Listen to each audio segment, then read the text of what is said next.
Okay, first vlog for the day. So, hindi ko lang maintindihan bakit may mga tao na gustong gawing sikreto yung Presidential Action Center. Well, as a PWD advocate, taga-assist ka ng mga PWD kailangan ng assistance for prosthetic and hearing aid and other assistance. It's your discretion to control yung number of people na papupuntahin mo dun sa Malacanang. Pero hindi dapat maging lihim sa'yo o bakit mo pipigilan yung mga tao na nagbablog about the Presidential Action Center na pwede nila, isa sa pwede nilang malapitan aside from DSWD. Yeah? Kasi karamihan naman ng mga ayuda is nagagaling sa DSWD, CSWD at MSWDO. Okay, pag city, CSWD. Pag municipality, MSWDO.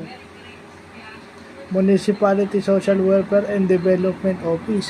So, lahat ng ayuda nanggagaling doon kasi yun yung local government version ng DSWD, which is national kasi yung DSWD. So, ang susunod doon is yung Presidential Action Center o yung Presidential Committee Action Organization o PICAO dati. Ngayon, Presidential Action Center or PACE.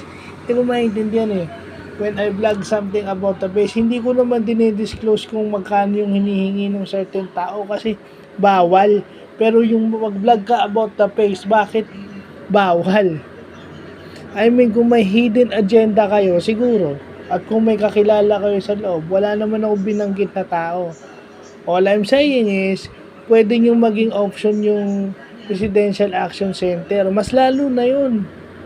Kasi Office of the Vice President, Office of the President na mismo yun. Pangulo. Ba, Presidente na ng Pilipinas mismo tumutulong sa inyo. Di ba? Ang Presidente na mismo ang tumutulong sa inyo through that office. So, bakit ililihim nyo sa mga tao about that?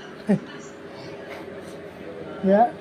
At magpo-post kayo ng about dividing people.